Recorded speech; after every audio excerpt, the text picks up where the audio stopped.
పూతలపట్టు నియోజకవర్గం ఐరాల మండలం పాటూరులో రాజకీయ కక్ష సాధింపులతో స్థానిక టీడీపీ నాయకులు, కార్యకర్తలు తమ కుటుంబంపై తీవ్ర వేధింపులకు పాల్పడుతున్నారని, వారి నుంచి తమకు తక్షణమే రక్షణ కల్పించాలని వైసీపీ యువనేత నాంపల్లి భానుప్రసాద్ ఆవేదన వ్యక్తం చేశారు. తాను 15 రోజుల క్రితం వైసీపీలో చేరానని, ఈ నేపథ్యంలోనే స్థానిక టీడీపీ నాయకులు తనపై కక్ష కట్టారని ఆయన తీవ్ర స్థాయిలో ఆరోపించారు.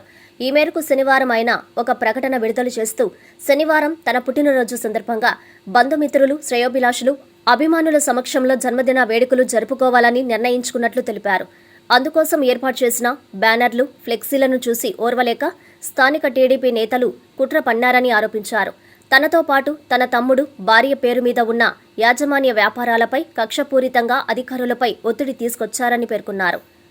అధికార బలాన్ని, పోలీసు అధికారాన్ని దుర్వినియోగం చేస్తూ సంబంధిత అధికారులకు ఆదేశాలు ఇచ్చి, తాను ఒక దళితుడిననే చులకన భావనతో కేవలం దళిత వర్గానికి చెందిన వాడిననే ఏకైక కారణంతోనే ఇలాంటి అక్రమ దాడులకు పాల్పడుతున్నారని ఆయన ఆరోపించారు. ఇలాంటి భయాందోళనకర పరిస్థితుల్లో తనకు, తన కుటుంబ సభ్యులకు ప్రాణహాని ఉందని, ఎప్పుడు ఏం జరుగుతుందోనని తీవ్ర భయాందోళనతో గడుపుతున్నామని ఆవేదన వ్యక్తం చేశారు. ఈ సందర్భంగా రాష్ట్ర legal cell secretary Govardhan Reddy మాట్లాడుతూ, యువ నాయకుడు నాంపల్లి భానుప్రసాద్ పుట్టినరోజు ఏర్పాట్లను అడ్డుకోవడానికి టీడీపీ నాయకులు ఇబ్బందులకు గురి చేస్తున్నట్లు నా దృష్టికి వచ్చిందని, భానుప్రసాద్కు మా లీగల్ టీం ఎప్పుడూ అండగా ఉంటుందని తెలిపారు. నమస్కారం, నా పేరు భానుప్రసాద్.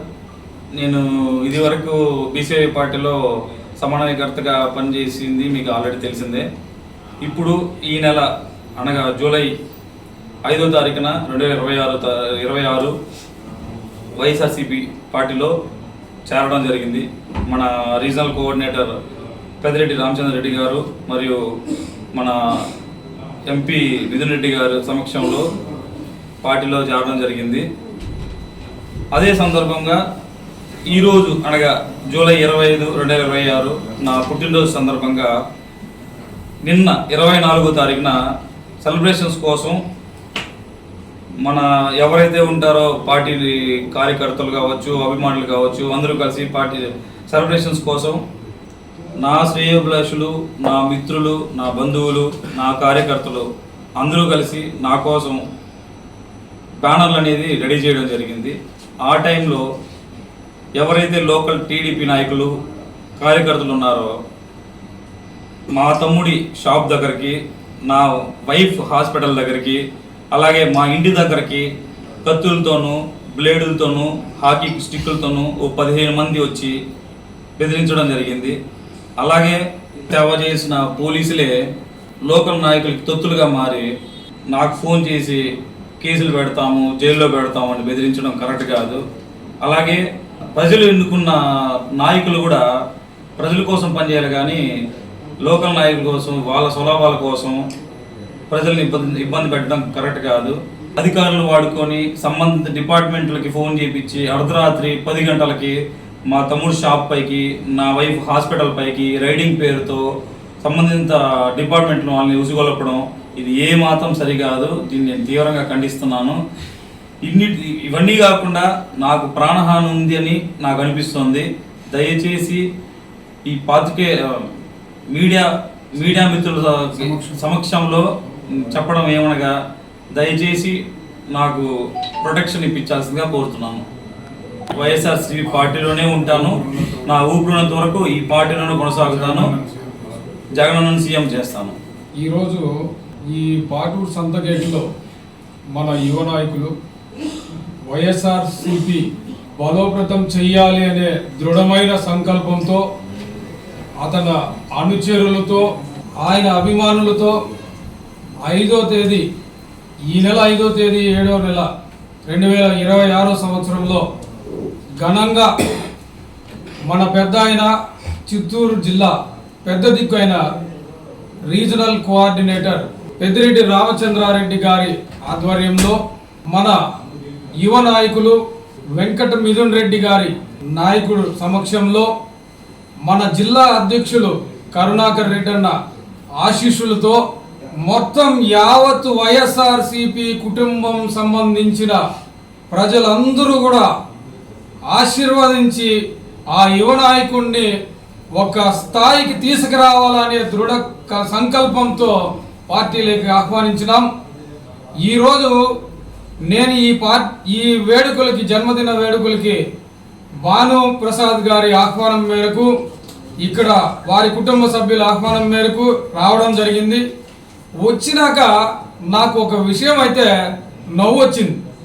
ఏమైనా సహకరించాడుగా ఉంటే ఆయనకు విషయం చెప్పాలి, కానీ ప్రతిపక్ష నాయకుడు హోదాలో కూర్చొని, ప్రతిపక్షుడు ఉండే పరిస్థితుల్లో కూర్చొని పార్టీని ముందుకు తీసుకెళ్తాను అంటే, రేపు ఇక్కడ పార్టీలు ఏమీ శాశ్వతం కాదు. మనం ఒకటి.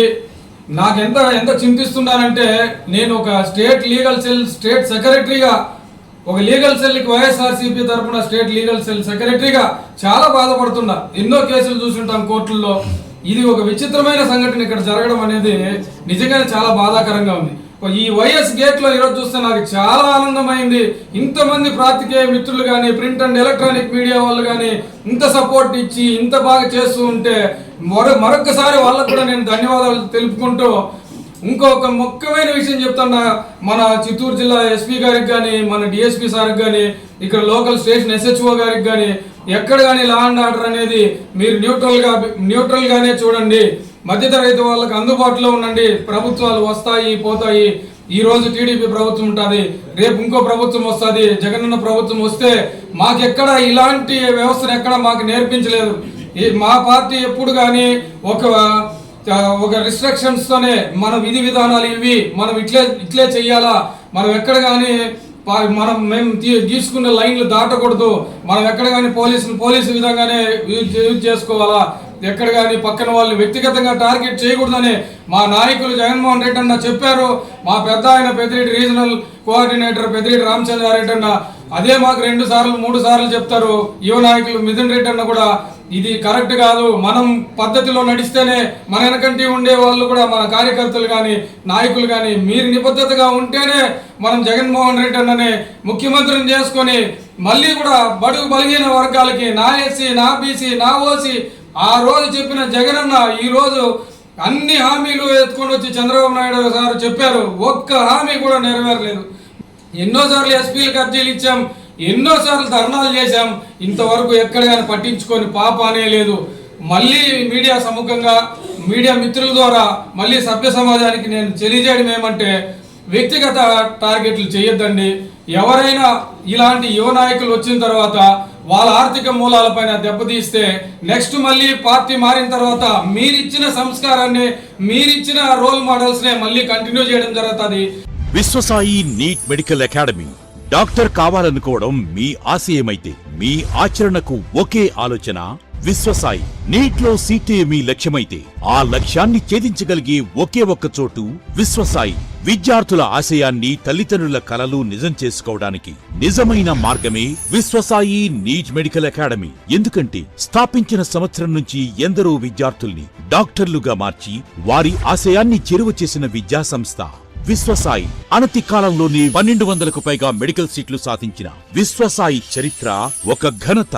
అపార అనుభవజ్ఞులైన డైరెక్టర్స్, అత్యుత్తమమైన ఫ్యాకల్టీ, అత్యున్నత ప్రమాణాలతో కూడిన విద్యాబోధన, ప్రణాళికాబద్ధమైన స్టడీ మెటీరియల్స్, ఎటువంటి ఒత్తిడి లేకుండా స్ట్రెస్ ఫ్రీ ఎడ్యుకేషన్ అందిస్తున్న సంస్థ విశ్వసాయి నీట్ మెడికల్ అకాడమీ. అందుకే నీట్ లో సీట్ సాధించాలంటే the one and only choice Viswasai NEET medical academy. 2027 NEET long term అడ్మిషన్లు ప్రారంభమైనవి. సంప్రదించండి Viswasai NEET medical academy, Nellore, Tirupati.